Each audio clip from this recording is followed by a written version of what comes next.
തങ്ങളുടെ ആണവ കേന്ദ്രങ്ങളെ ലക്ഷ്യമിട്ട് ഇസ്രയേലോ അമേരിക്കയോ ആക്രമണങ്ങൾ നടത്തിയാൽ സമ്പൂർണ്ണ യുദ്ധത്തിലേക്ക് മാറുമെന്നാണ് ഇറാൻ വ്യക്തമാക്കുന്നത്.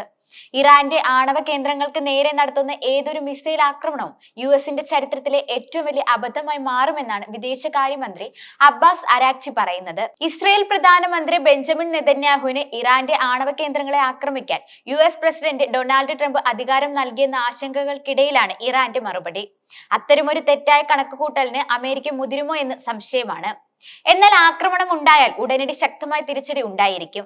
നേരത്തെ പോലെ പ്രതികരണത്തിൽ കാലതാമസം ഉണ്ടാകില്ലെന്നും അബ്ബാസ് അരാക്ചി വ്യക്തമാക്കി.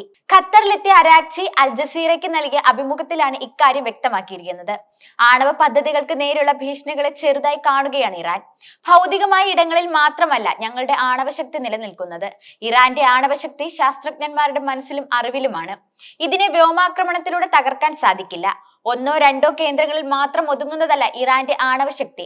അവ പലയിടങ്ങളിലായി വ്യാപിച്ചതാണെന്നും ശക്തമാണെന്നും അരാക്ചി പറഞ്ഞു. അതോടൊപ്പം ഇറാന്റെ അഡ്വാൻസ്ഡ് ഡിഫൻസ് സിസ്റ്റം അത്യാധുനിക വ്യോമാക്രമണങ്ങളെ അടക്കം പ്രതിരോധിക്കും. അതിനാൽ ആക്രമണം എത്രത്തോളം വിജയകരമാകുന്നുവെന്ന് സംശയമാണെന്നും അദ്ദേഹം പറഞ്ഞിരുന്നു.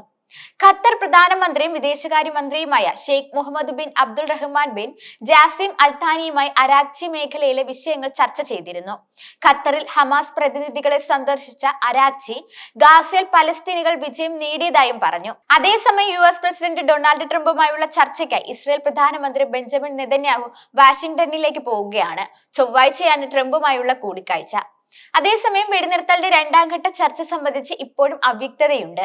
തിങ്കളാഴ്ച ആരംഭിക്കുന്ന രണ്ടാം ഘട്ട ചർച്ചയ്ക്ക് ഇസ്രയേൽ പ്രതിനിധി സംഘത്തെ അയക്കുമോ എന്നതിൽ ഇസ്രയേൽ ഇതുവരെ പ്രതികരിച്ചിട്ടില്ല.